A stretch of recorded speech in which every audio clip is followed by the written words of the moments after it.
did Stewart respond?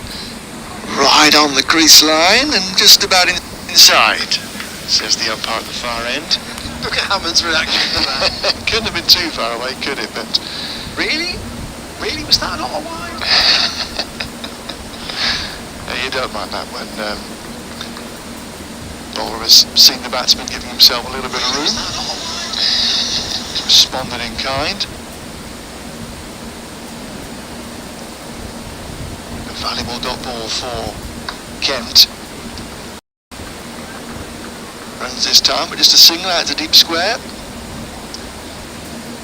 And the Gloucesters have jumped out to a really, really good start to this chase.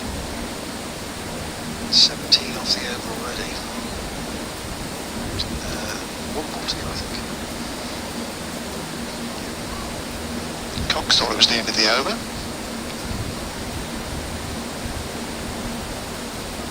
Then back on strike. This one may have been wided, a little wider than the previous one out there in the over. But the bottom edge brings a single and keeps GloucesterSHIRE rolling along in this chase of 148. He's got the target down into a couple of figures already. 47 without loss after the opening 4. It's been a tremendous start for the Gloucesters on this beautiful day at Bristol, with the crowd certainly enjoying themselves.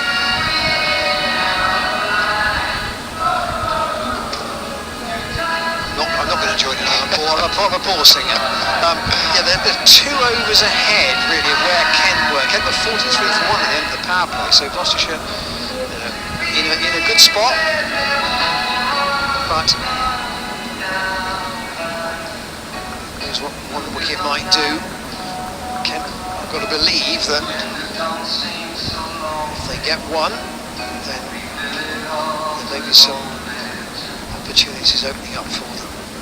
Milnes has changed ends. It's coming back from the Ashton Road end. Dent goes aerial this time. Gone away to squarish mid-wicket for 4. Jack Leaning's out there on the boundary, but he couldn't hold it in. Dent's stance, as you can see, is very square on, but it works for him. He's got that off the top half of the bat, and so even a dive from leading point wouldn't have hauled that in. It's just 50 up. Again, Dent goes aerial this time, inside out. Is it going to drop safe? Yes, it is. It won't go to the rope though, and they won't even get a second run because the throw is in quickly, and that short boundary really is. I mean, I think there was a 2 during the Kent innings to that side of the ground when there was a bit of relay fielding between Higgins and Payne, but apart from that, basically it's a single or it's a boundary on that side. Mentioned it in the first innings about this final over the power play, or the final over coming up in the power play. Yeah, they got such a good start. They go about their business, but work to do before then. Milnes in, and Hammond gets that off the bottom part of the bat, really. Right out to Leaning. His return is on the bounce to Jordan Cox, but 53 for no wicket. The 5th over. Chasing 148 is a very, very good base. Again, turns away from his captain, just brings backward point almost to absolutely square. Milnes in again, it's short and pulled away to the fielder at deep square. Claessen's throw is quickly, and it's Blake in fact out there. Just pick up 1, but it's not quite like the Kent innings where Crawley was dominating the early stages. Here both batsmen have kind of got a start, so it's dangerous from both ends. Up in the air this time from Hammond. It should be taken by the keeper. Cox has got a long way to go, but he does take it. And the breakthrough comes. Hammond goes for 33, but he's got GloucesterSHIRE away to a sprint out of the blocks, got underneath it. Cox probably had 20 yards to make, but with the gloves it was always going to be his, and judged it well in the end, and Milnes has a wicket. But Kent. There's been quite a bit of damage done by those two openers. Yep, right start. Much needed wicket for the visitors. Chasing not a great total here tonight. Applause there for Hammond as he walks off. 33 off 16.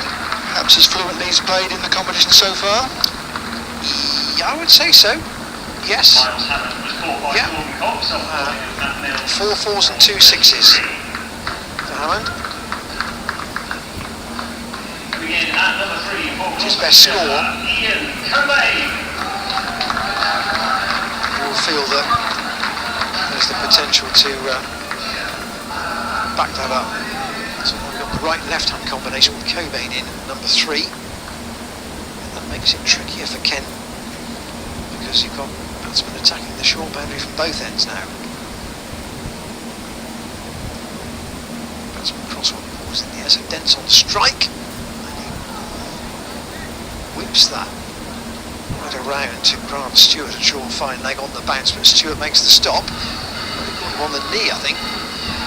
So 54 for 1 at the end of the 5th. Still an over of the power play to go. As Alex quite accurately said, when the target is down to 94 and you've got 14 overs to go, really you are in the box seat. Yeah, that asking rate just a smidge above run a ball already, so the start the openers have given the home side here. Puts it further on the front foot, but with the wicket, just makes this final over at the power play a little tricky, because you do have, of course, fielding restrictions to try and exploit. The wicket having gone down and Gloucestershire being in such a good place in the chase with only a little over a run a ball required, will be perhaps more conservative in this final set of the power play. Stewart from the pavilion end again, and Cobain taking strike. Was content to get off the mark, or did he? Was there that involved? No. Leg by to start the 6th. It was his, as we didn't know at the time, his 6 at Radler that gained Gloucester the 2 points off the last ball that was actually bowled. It was very dark there, to be honest. It was dark for about 45 minutes, wasn't it? Well, I think it started to rain, and I remember saying to Kevin Hand, who was doing the game for Middlesex, that we needed about 40 minutes to finish it. And it then stopped raining, but it didn't get any brighter. So here's Dent with a short leg side boundary to have a dart at, perhaps. And he goes down the ground, and he's got plenty of it. Has he got it all the way? He has indeed. It's a tremendous strike from Chris Dent. Slightly overpitched from Stewart, you have to say. Trying to desperately take that short leg side boundary out of the equation. But Dent has just struck through the line and got plenty of it. Initially, I didn't think he quite had as much bat on that as he actually did, but that was a really sweet strike from Dent. And Gloucestershire keep rolling on here. Dent up to 27. Stewart's bowled 8 balls for 24. He's now going to go round the wicket, but going round the wicket with that leg side boundary can just exaggerate the angle for the left-hander. Oh, it's a no ball, and it's been steered away over backward point. That'll bring 4 more. But Stewart, who I think there tried to trot in off a short run, has got his angles totally wrong, his measurements totally wrong, because he's overstepped. Dent finds the fence, so 6 from the delivery, plus the 3 hit. Dent will stay on strikes. The field can't change, but Stewart can change his own angle, and he is now going to go back over the wicket. This is another really good over for the Gloucesters, who are well on their way to winning this game already. That'll be wide, that'll be bowled again. Dent has to scramble back into his ground because he was a good quarter of the way down the pitch. Having a swing at that one. And again, Stewart just, you can see what's in his head. He's just terrified about the short leg side boundary because he's been whipped merrily in that direction already. He He's trying to do everything within his power to keep it away, but not quite getting it right. So the free hit will be sent down again.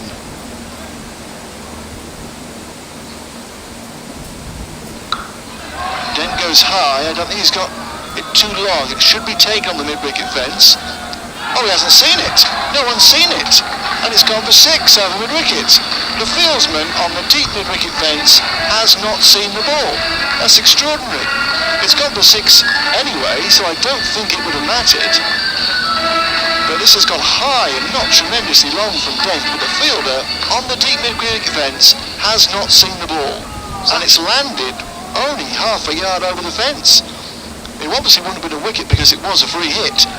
But the fielder simply did not pick that up, and he was waving his hands around, and I thought he was just preparing himself to take the catch on the fence.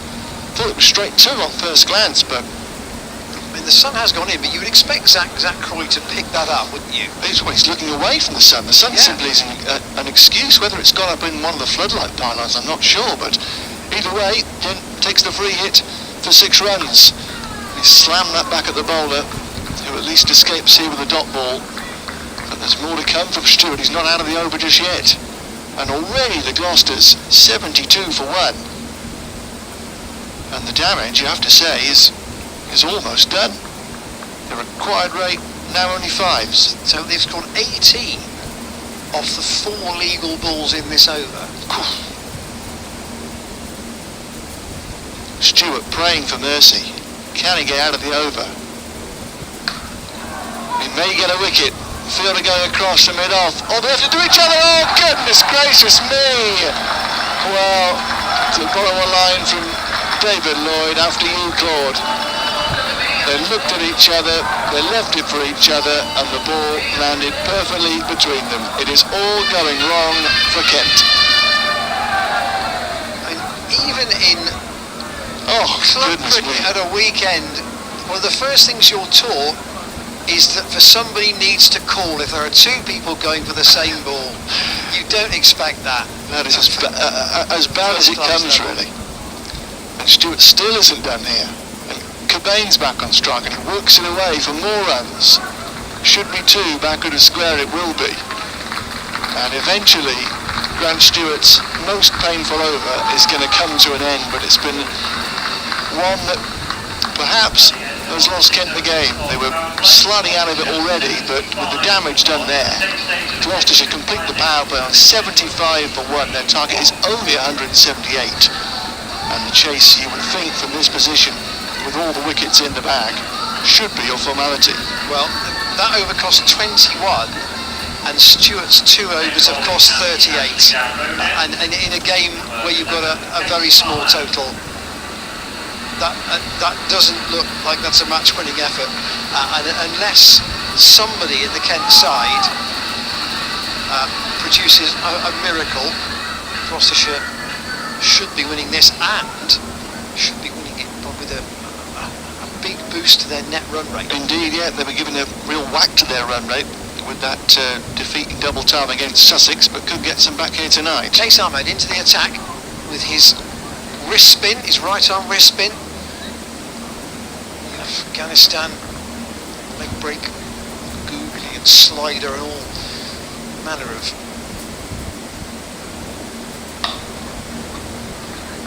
variations. It's well pitched up. Just a single out to Jack leading. They can afford to just sit on Ahmed now. There's absolutely no pressure against him at all because he's got no runs to play with. They can take him for even 3-4 runs and over, just work it around and keep this chase firmly on course. 37. He's only faced 17 balls.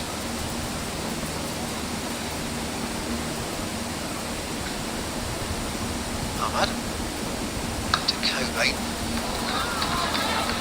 Put that into the gap on the leg side. There's a attempted tumbling stop again between 2 fielders. Back for 2. That's one of the rare shots we've seen go for 2 on the leg side today.